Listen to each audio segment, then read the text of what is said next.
Hey, I'm Guy. I'm John. Subscribe to this channel. Like this video. We appreciate that. Also, check out the podcast below in the description. Subscribe to that as well. Let me repeat, subscribe to the podcast. All right, let's talk about George Kittle's money.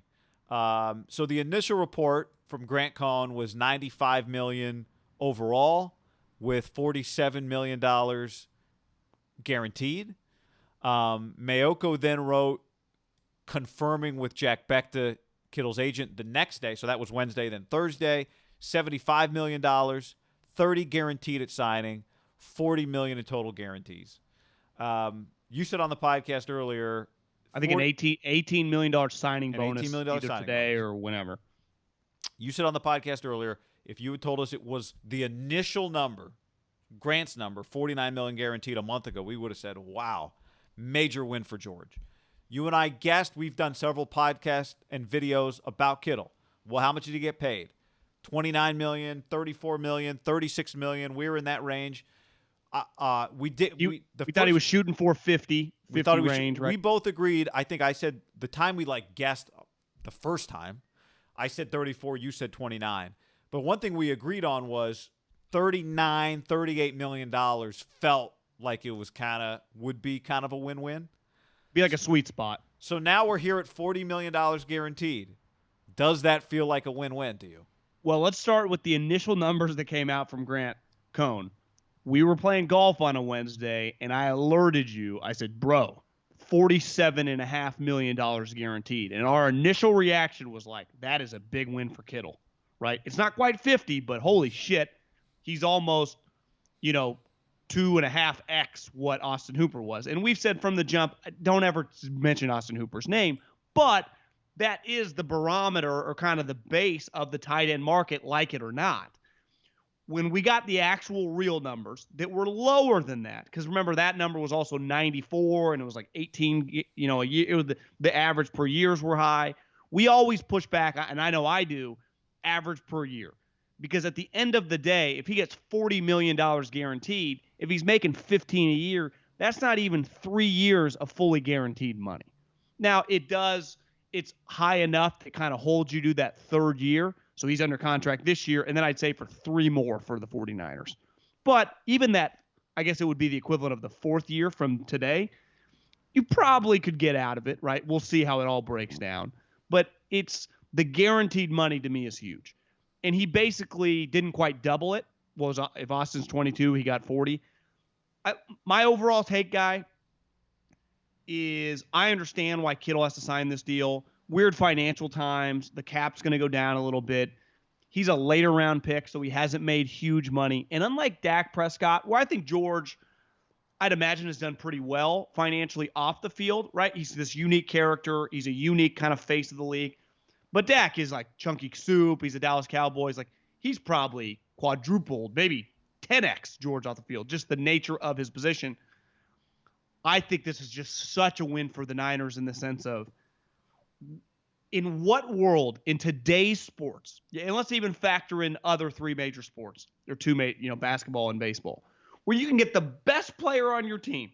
Now, I know Bosa's kind of throwing his hat in the ring, but over his career, best player on the team, the face of your team, for $40 million guaranteed. Like, let's just, who gives a shit about the comps and the position? I'm just saying, the most basic level, the best player on your team. Like, at the end of the day, the Chiefs, to get the best player on their team, had to give him $150 million in like a $450 million contract. You're saying I can give a guy a $95 million or 95 or 75, excuse me, and 40 guaranteed, and an $18 million signing bonus? Like the Chargers, to sign the best player on their team, it cost them $102 million. $102 million. George was, way less than half of that.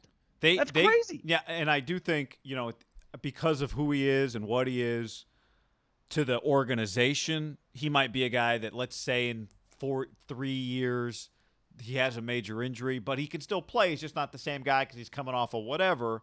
He might be a guy that still earns the full amount of the contract because you keep him around. Didn't Gronk kind of become that his last couple years with New England? So I do think with the best players, we can't also talk about their total money a little bit, right? Not just the guarantee. I can cut you in 3 years.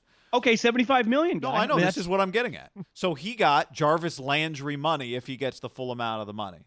Now, we disagree a little bit here. I do think it's I think it's more of a win-win than you do, because in the reality of the world we live in, that's the shitty part about being a tight end. It's just the shitty part, right? That's his position, and he just wasn't going to get $60 million. He wasn't going to get Amari Cooper money unless he was willing to hold out, willing to get tagged, willing to try and force a trade, willing to do all the stuff that he clearly didn't want to do when $40 million were plopped down in front of him. Didn't want to risk maybe playing this year on his rookie deal because he wanted $40 million to be $65 million. Or it probably would have been more, right? If he had forced the 49ers to trade him, what would the team that gave up 2 ones to get him ended up paying him? $65 million, maybe something like that. But let's even say it's like 58 guaranteed. Or something, right? So there is a quality of life price to this. You go, well, fuck quality of life. That's $18 million you left on the table. And George might say, man, I look at this like I just got $40 million by not changing a thing. I didn't have to hold out. I still have a chance to win a championship.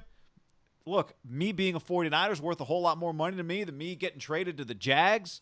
Now, in terms of endorsement dollars and all that kind of shit, what if I win a championship? I win a Super Bowl this year. Maybe I'm the Super Bowl MVP. Now I'm doing Campbell's Chunky Soup too. Or me and Stephen A are in the stomach eating beef jerky. Yeah. Feed me!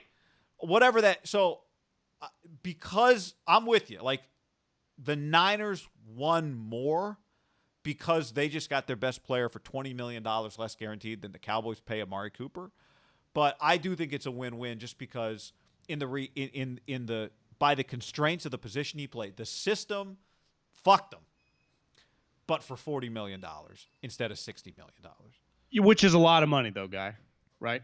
You know, the $60 million. 60's yeah, a lot I'm of just money. saying, like, because he can I keep seeing Brandon Cooks and Jarvis Landry, and that's his contract. Like, people are going, how does he make the same money? Sammy Watkins, Brandon Cooks, Jarvis Landry, which is insane. My take, whatever. I go, if I'm George, how can I sign a contract when Amari Cooper just got $100 million and 60 guaranteed? It's difficult. Now, at the end of the day, I understand, and this helps the Niners. They were, like you see with Jamal Adams, Jalen Ramsey, you just see it with players around the league, a lack of trust. I don't trust the GM and head coach. I think you're lying to me. I think you're prepared to fuck me. I think you don't even believe that much in my talent. There's not a trust level. And there's a lot of trust level here, right? Between George, Kyle, and John. They drafted him. They loved him. This year they hung out in Cancun together after the Super Bowl, before Corona. They played golf, drinking beers with Kyle. Like, they're on the same page. I also think this is where in these conversations with media and fans where we struggle. Not every human, and I even think some players that hold out are more driven by their agent than themselves, because they got to have family members like, God, this is a lot of money, man. Just sign the contract. What if they yank it? Not every guy is driven toward every dollar. We've interviewed George, followed George extremely close. He's going to make so much money off the field that, like, maybe to him, holding out and doing something that I don't fundamentally believe in was never an option. Like, it's not something that appealed to him.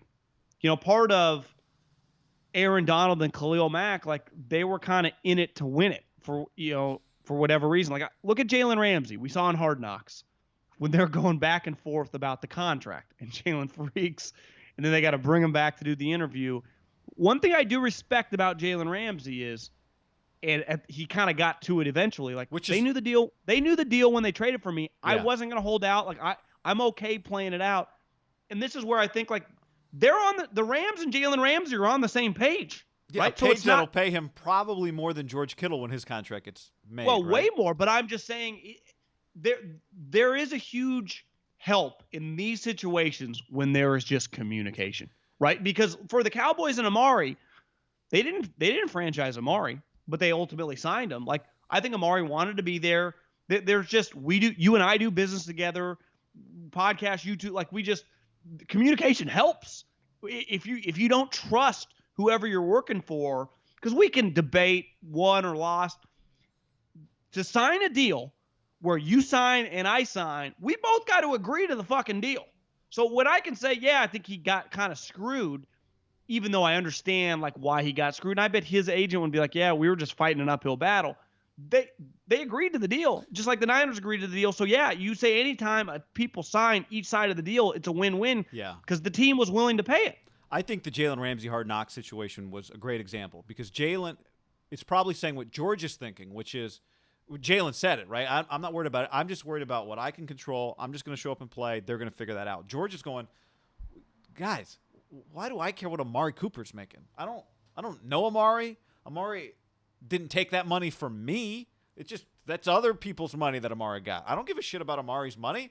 I just know my family just got set up for life. So cool, good for Amari, right? Now, the media in LA just wanted Jalen to say what he ultimately said. Just explain to us your answer, which he did. And once he did, I thought it was a really good answer. Guys, but this goes back to what you said. Him and the Jags did clearly not have that communication.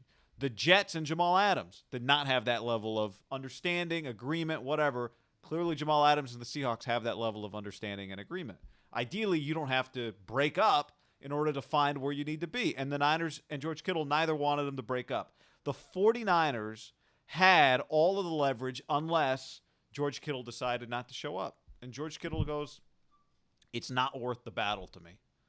It's just not worth that battle with the incremental gain is not worth the potential loss because while that battle's happening, John, maybe something happens to him. Now, if he's not showing up, then he's not showing up. But which to me, Guy, when it's a win-win or whatever, that's where I think it's a huge win for the Niners. They got lucky.